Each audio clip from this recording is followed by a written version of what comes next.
Queridos amigos, boa noite. Que a paz do Mestre Jesus possa continuar a nos envolver. Vamos colocar os nossos slides para começarmos o nosso estudo da noite de hoje. Como disse o Edilson, vamos dar continuidade ao estudo do livro Ação e Reação, esse livro extraordinário. E hoje nós vamos estudar esses dois temas relacionados ao tema central de resgates coletivos e sanções e auxílios. Inclusive, a pergunta colocada pelo Edilson, ela tem muito a ver com esse tema ora iniciado. Resgate coletivos. O livro começa nos dando essa notícia. Apelo urgente da Terra pedia auxílio para as vítimas de um desastre aviatório. Rogando à mansão a remessa de equipe adestrada para a remoção de 6 das 14 entidades desencarnadas no doloroso sinistro. E Druso respondeu: o socorro no avião é distribuído a todos indistintamente.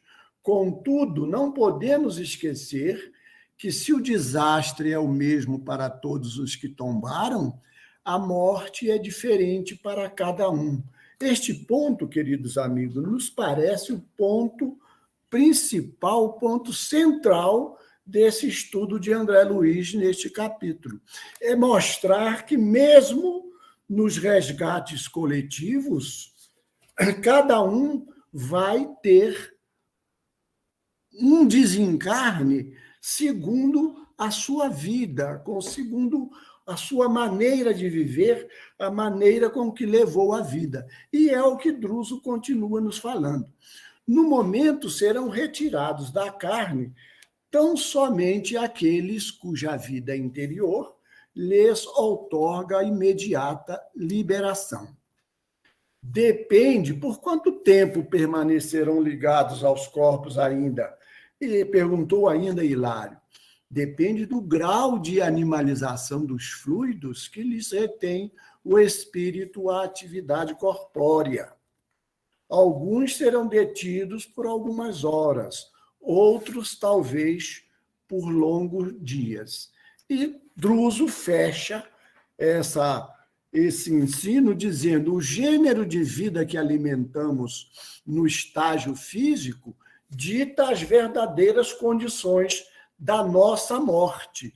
Então, o desencarne pode ser coletivo, mas a nossa morte, a morte é individual. Na hora de morrermos, cada um de nós vamos ter o tratamento segundo a nossa vida, o que tivermos feito em obediência às leis divinas. E André Luiz, então, André Luiz e Hilário, eles pediram a Druso que se eles poderiam ajudar no socorro aos irmãos no avião. E Druso falou que não, que eles não estavam em condições de ajudar, porque ele disse: vocês fatalmente seriam compelidos à autópsia de situações e problemas suscetíveis de plasmar imagens destrutivas no ânimo de muitos daqueles amigos, daqueles que ambos se propõem a auxiliar. Então, vejam só a preocupação de Druso em não criar imagens destrutivas. E ele continua: não seria justo atormentá-las com pensamentos de temor e flagelação, quando, através do bem sentido e praticado, podemos cada hora arredar de nossos horizontes as nuvens de sofrimentos prováveis. Então, Druso nos fala que nós devemos evitar uma atitude de insuflar o vírus do medo, entre as pessoas. E é isso que ele transmitiu a André Luiz. E ele, então, dá uma uma geral para falar a André Luiz que ele não precisaria ir buscar casos pessoalmente, mas entre aqueles amigos que haviam desencarnado naquele momento no desastre de avião, haviam delinquentes que, em outras épocas, atiraram irmãos indefesos do cimo de torres altíssimas. Companheiros que, em outros tempos, cometeram hediondos crimes sobre o dorso do mar. Suicidas que despenharam de arrojados edifícios ou de picos agrestes em supremo atestado de rebeldia perante a lei. Foi a informação que Druso deu a André e Hilário naquele momento. E aí surge uma outra questão, outro subtema, que ele fala que a nossa consciência ela sofre uma lesão. É indispensável compreendamos que todo o mal por nós praticado conscientemente expressa, de algum modo, lesão em nossa consciência, e toda lesão dessa espécie determina distúrbios ou mutilação no organismo que nos exterioriza o modo de ser. E Druso, então, entra numa outra questão. Ele fala da necessidade da reencarnação retificadora. Quando nós nos damos conta dessa lesão na nossa consciência, como foi o caso daqueles companheiros do desastre, surge a necessidade dessa reencarnação. A reencarnação retificadora, isto é, a internação na carne em condições penosas, surge por alternativa inevitável. Será preciso renascer, suportando os obstáculos tremendos, oriundos da desarmonia perispirítica criada por nós mesmos. E aí ele entra na questão da seleção de novos resgates. O que é isso? O que podemos entender por seleção de novos resgates? Druso fala: caso não demonstrem a condição específica indispensável, serão novamente submetidos à justa auscultação para exame e seleção de novos resgates que se façam precisos. Aqui agora, então, nós compreendemos essa resposta do Druso. A resposta de Druso foi em razão de uma pergunta de Hilário sobre os assistentes Ascânio e Lucas. Druso esclareceu a André Luiz que ele, quando chegou na mansão, ele teve muitos esclarecimentos, trabalhou com esses dois assistentes e deles recebeu muitos ensinamentos. E esses dois trabalhadores, depois de quase 5 séculos sucessivos de trabalho e aprendizado digno nas 5 últimas existências corporais no mundo espiritual. Eles queriam evoluir, eles queriam ascender, eles queriam receber um trabalho, uma tarefa mais elevada, mais importante no mundo espiritual. Então, eles fizeram um requerimento pedindo por que eles não eram promovidos. Eles não demonstravam, Não demonstravam a necessária condição específica para a ascensão. Ora só que, vejam, nós precisamos demonstrar essa condição. E aí, vejam só, queridos amigos, foi dado a eles a oportunidade de voltar um pouco ao passado. E a consulta ao passado levou ao ano de 1429, quando ambos integraram o exército de Joana d'Arc. Então, eles viram que no dia de uma determinada vitória, eles jogaram 2 companheiros do alto de uma torre para receber as glórias, para dizer que esses companheiros foram mortos em combate e ficar nas posições que aqueles dois companheiros tinham. Então, naquele momento, quando eles chegaram e viram aquele crime, aí eles disseram, não queremos ver mais nada. Então, agora, nós queremos reencarnar para resgatar esse débito. E Druso, então, esclarece que eles acabavam de resgatar o débito exatamente desencarnando no desastre de avião. E aí nós entramos no regime de sanções. O que é o regime de sanções? Sanções, o próprio nome já diz, é uma medida restritiva, né? E Druso nos fala, é assim que todos nós, continuou ele, para o recomeço das lides carnais, solicitamos regimes de sanções, quais sejam as deficiências congeniais com que ressurgimos no berço físico. Nós pedimos quando podemos pedir, quando não podemos, quando não temos mérito para isso, elas nos são impostas. Os que perderam preciosas oportunidades de trabalho pela ingestão sistemática de alimentos corrosivos e pela prática inveterada da gula, pedem o regresso em corpos desde a infância, inclinados à estenose do piloro, à ulceração gástrica, ao desequilíbrio do pâncreas, à acolite e às múltiplas enfermidades do intestino.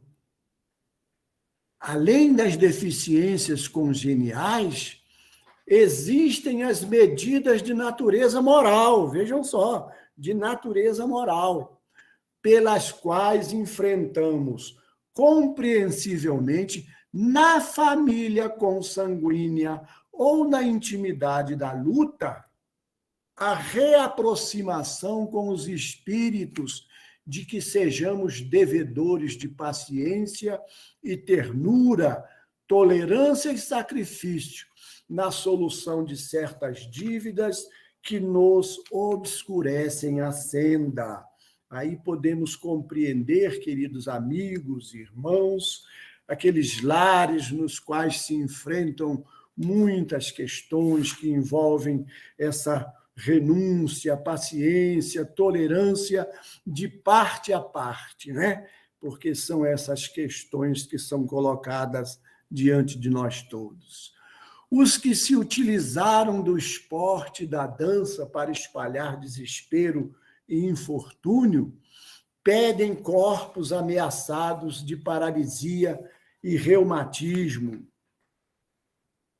Aqueles que se deixaram envenenar pelos olhos e pelos ouvidos imploram corpos castigados por deficiências auditivas e visuais que lhes impeçam a repetição do erro. A cegueira, a mudez, a idiotia, a surdez, a paralisia, o câncer, a lepra, a epilepsia, o diabetes, o pênfigo, a loucura e todo o conjunto de moléstias dificilmente curáveis significam sanções instituídas pela misericórdia divina, portas adentro da justiça universal, atendendo-nos aos próprios rogos, para que não venhamos a perder as bênçãos eternas do Espírito a troco de lamentáveis ilusões humanas. Então, esse regime de sanções é a misericórdia divina funcionando a nosso favor para que nós não venhamos a repetir os mesmos erros do passado.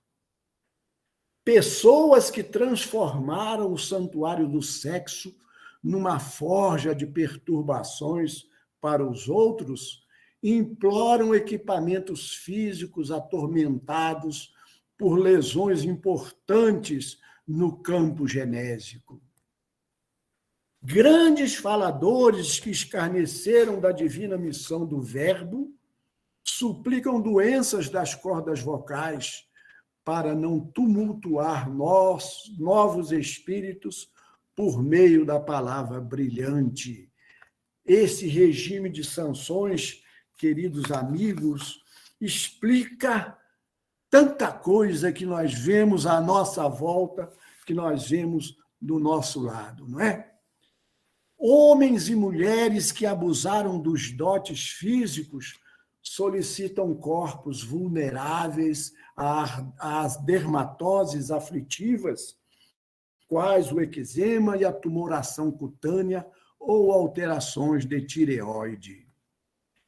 Intelectuais e artistas que se dedicaram à perversão dos sentimentos humanos por intermédio da criação de imagens menos dignas, rogam aparelhos cerebrais com inibições graves e dolorosas. Mas aí, queridos irmãos, o capítulo também nos destaca os auxílios divinos. Além, temos as sanções que não deixam de ser auxílios divinos, mas temos os auxílios diretos para nos ajudar a vencer as nossas dificuldades. Podemos melhorar nossos créditos todos os dias. Quantos romeiros terrenos em cujos mapas de viagem constam surpresas terríveis são amparados devidamente para que a morte forçada não lhes assalte o corpo em razão dos atos louváveis a que se afeiçoam? É a pergunta que Duso faz. Por quê? Se fazem atos louváveis, então a morte muitas vezes lhe é adiada, não é? Quantas intercessões da prece ardente conquistam moratórias oportunas para pessoas cujo passo já resvala no cairel do sepulcro. Cairel é a borda, é a margem do sepulcro. Quantos deveres sacrificiais granjeiam para a alma que os aceita de boa mente preciosas vantagens na vida superior, onde providências se improvisam para que se lhes amenizem os rigores da provação necessária. Nós vemos à nossa volta quantas pessoas recebem de boa mente esses deveres sacrificiais junto a familiares, junto a amigos, junto a pessoas nos órgãos nos quais trabalha. Mas também carrega consigo as faculdades, né? Mostrando que carrega consigo as faculdades de criar no próprio cosmo orgânico todas as espécies de anticorpos, imunizando-se, faculdades essas que pode ampliar consideravelmente pela oração, pelas disciplinas retificadoras a que se afeiçoe, pela resistência mental ou pelo serviço ao próximo com que atrai preciosos recursos a seu favor, queridos irmãos. Então, a prática da caridade, o exercício do amor ao próximo, a força mental, o controle, nós podemos criar para nós, em nosso benefício, auxílios poderosos, conforme nos esclareceu Dúzio. Não podemos esquecer que o bem é o verdadeiro antídoto do mal, concluiu ele na lição. E ele nos fala, finalmente, sobre a dor. A dor evolução que atua de fora para dentro, aprimorando o ser, sem o qual não existiria progresso. E ele cita o exemplo da semente que é lançada na terra e essa semente cresce. Então, a semente ela é enterrada para depois renascer e produzir a árvore, produzir o fruto, dar o fruto. Então, é o progresso. E ele nos fala também, mais especificamente, a dor e expiação que vem de dentro para fora para regenerá-la perante a justiça. Então, a dor, expiação, nos faz pensar, faz o nosso espírito, o nosso corpo, a nossa alma, o nosso perispírito, transforma todo aquele débito para fora, para ressurgir, e nós vamos, então, ressarcindo o nosso débito. E nos fala ainda Druso na dor auxílio, e essa dor auxílio, nos diz ele, pela intercessão de amigos devotados à nossa felicidade e à nossa vitória, recebemos a bênção de prolongadas e dolorosas enfermidades no envoltório físico, seja para evitarmos a queda no abismo da criminalidade, seja mais frequentemente para o serviço preparatório da desencarnação. A doença prolongada, meus irmãos, que muitas vezes lamentamos, que muitas vezes até, em alguns casos, as pessoas se revoltam, elas são auxílios divinos por intercessão de amigos do mundo espiritual para evitar a queda na criminalidade e muitas vezes para nos preparar para a desencarnação, porque geralmente não estamos preparados e precisamos daquele tempo de permanência, de reflexão para essa preparação. Finalmente, queridos amigos, queridos irmãos, vamos para nossas reflexões finais para dar o tempo de podermos ter a participação dos nossos amigos e também daqueles que, por acaso, fizeram ou queiram fazer alguma pergunta. E Druso, então, nos traz essas reflexões. Quanto mais céu interior na alma, através da sublimação da vida, mais ampla a incursão da alma nos céus exteriores, até que se realize a suprema comunhão dela com Deus, nosso Pai. Para isso, como reconhecemos, é indispensável atender à justiça, e a justiça divina está inelutavelmente ligada a nós, de vez que nenhuma felicidade ambiente será verdadeira felicidade em nós, sem a implícita aprovação da nossa consciência. A nossa consciência é que vai dizer se essa felicidade é verdadeira ou falsa. Queridos amigos, aqui ficamos e vamos voltar a palavra ao nosso coordenador para a continuação da nossa reunião.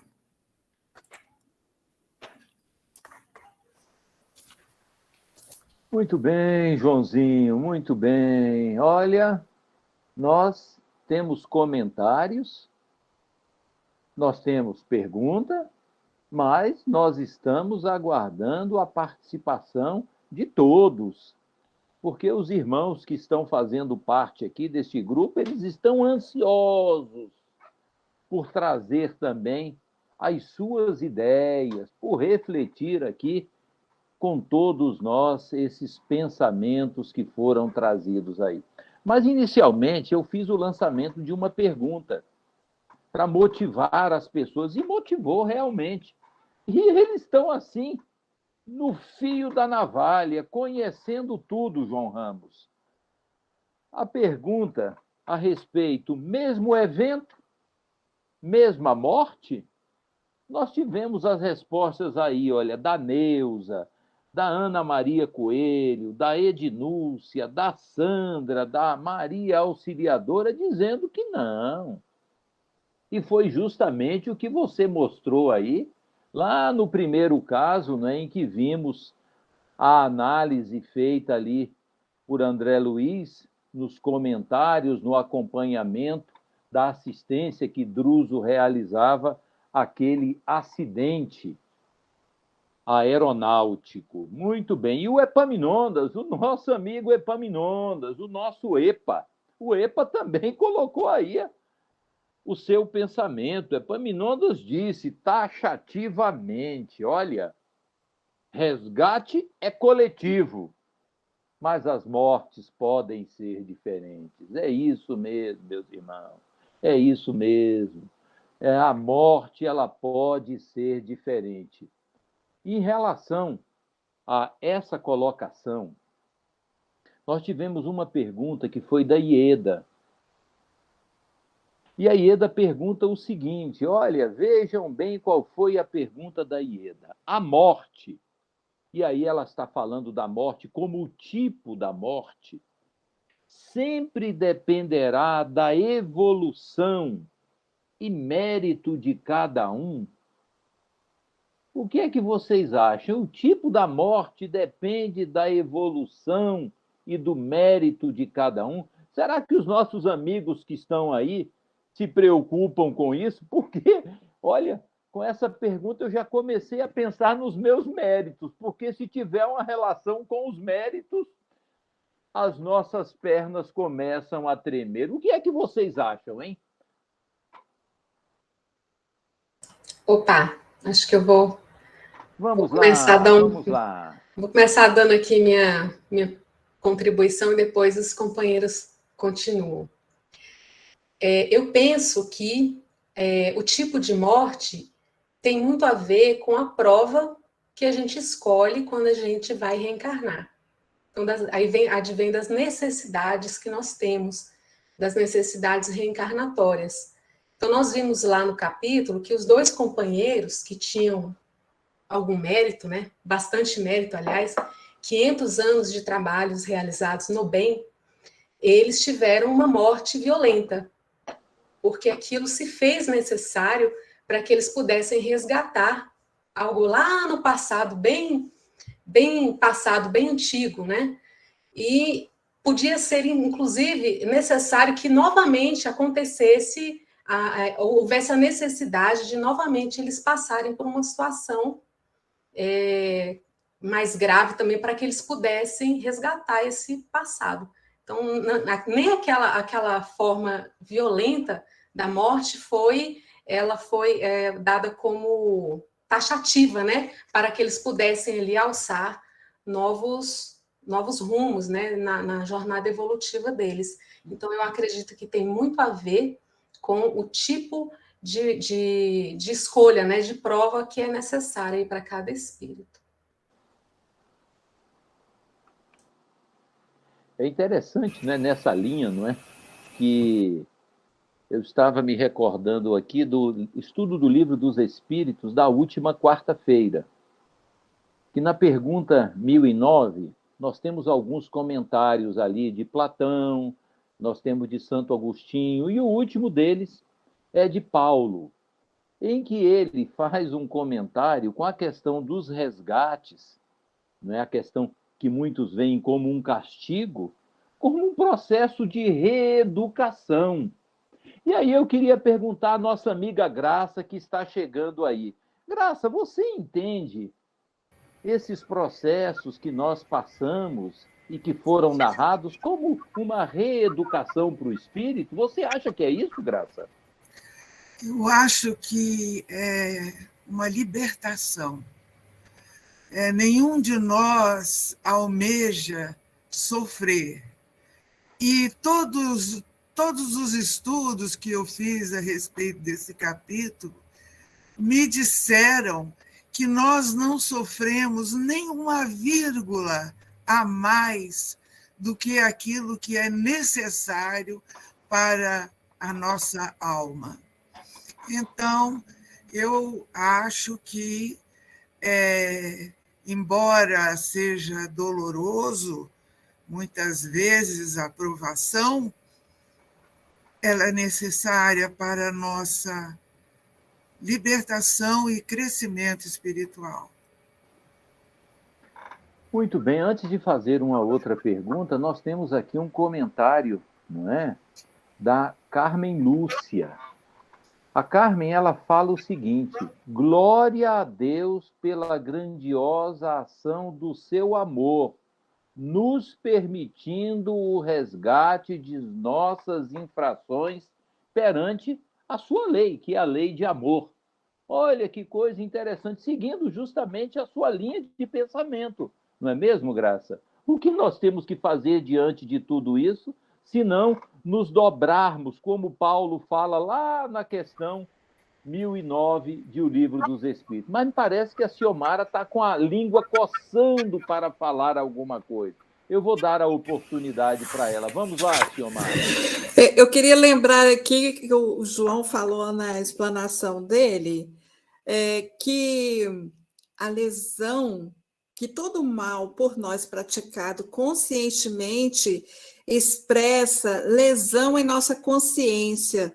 Então, é a nossa própria consciência que vai buscar a forma de resgate, porque ela nos cobra, não é?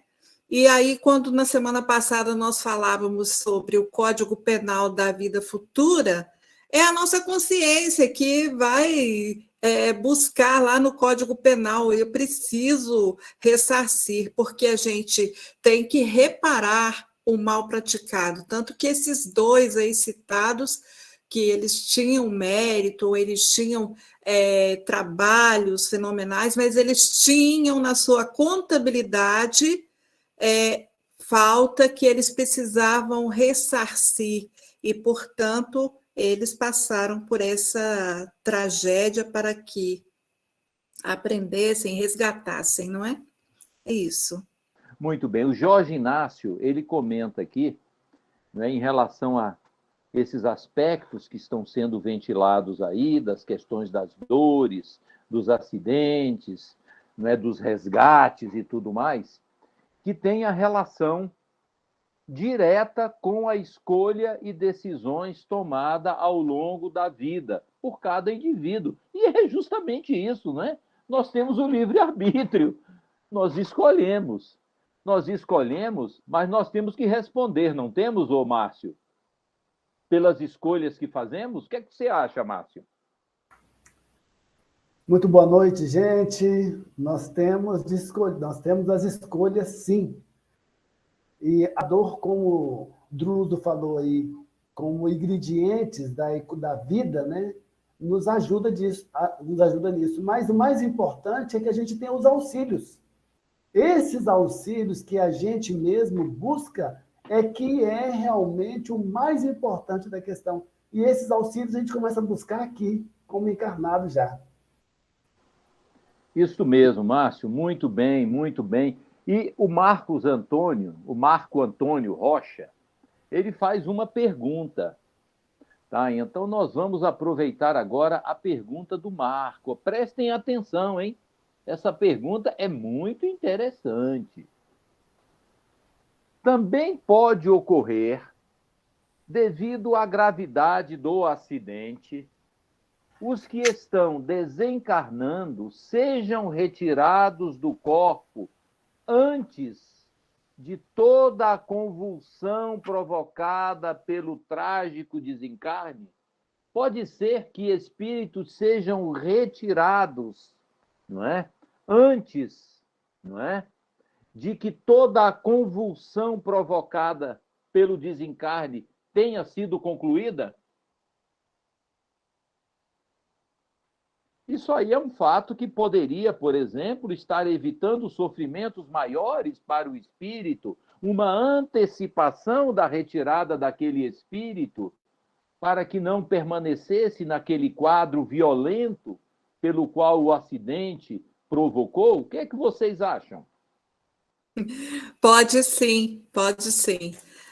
Eu me recordo aqui de um livro do psicografado por Chico Xavier, que tem aquela moça que eu esqueci o nome dela, que desencarnou lá no edifício Joelma.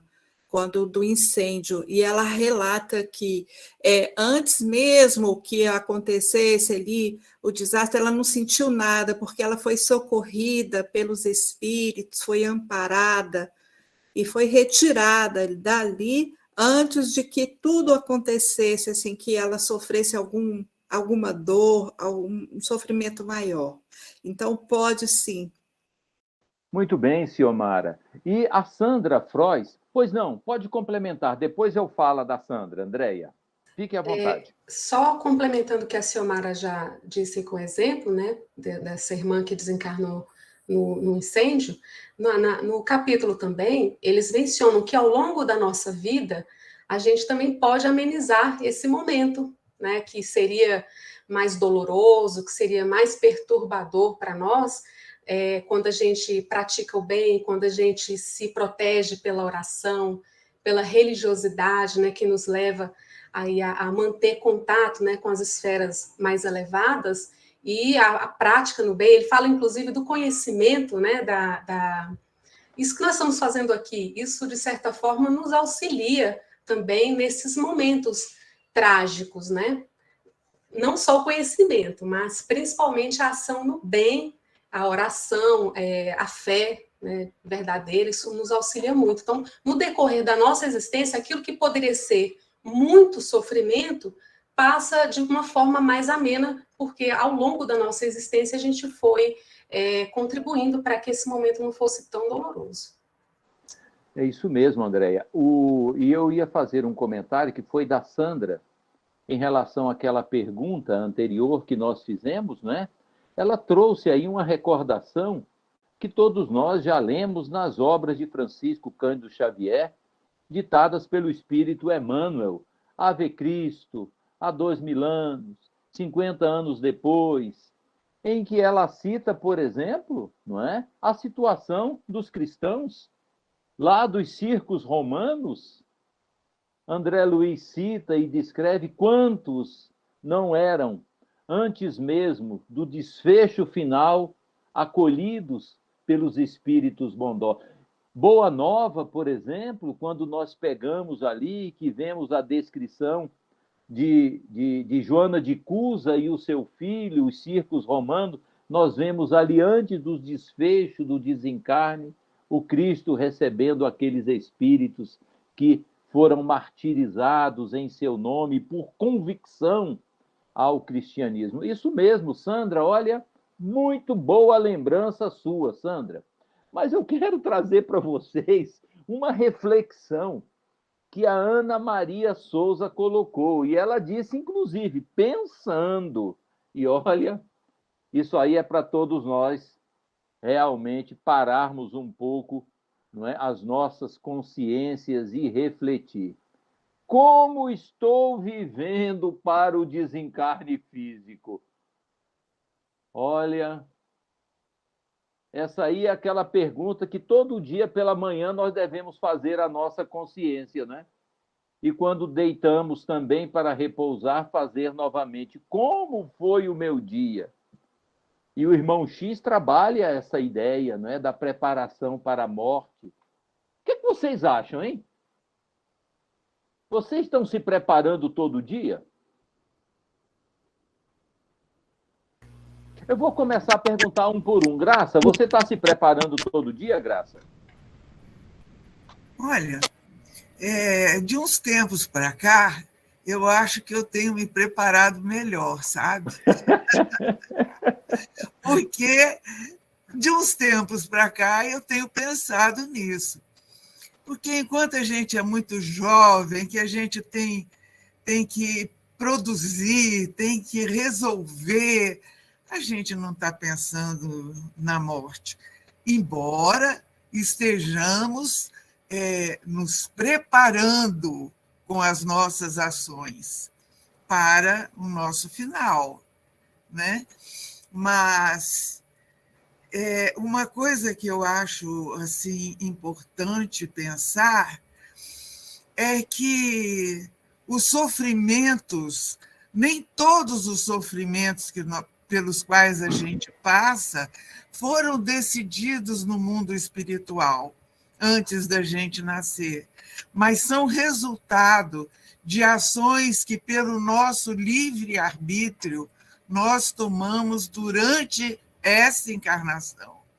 E isso pode nos trazer prejuízos, assim como as boas ações podem diminuir o peso das nossas dívidas. Muito bem. Eu queria perguntar, complementando também, ao nosso octogenário, porque o Joãozinho já é um octogenário, não é, Joãozinho? E você, Joãozinho, tem refletido nesses fatos? Rapaz, eu tenho pensado cada vez mais, né?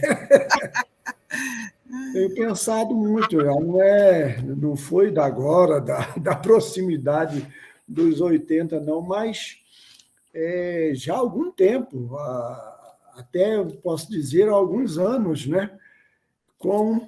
Eu digo assim, com a partida de muitos companheiros da fraternidade que retornaram ao mundo espiritual, eu não preciso citar o nome de nenhum deles agora, que vocês que estão na casa há muito tempo sabem, né?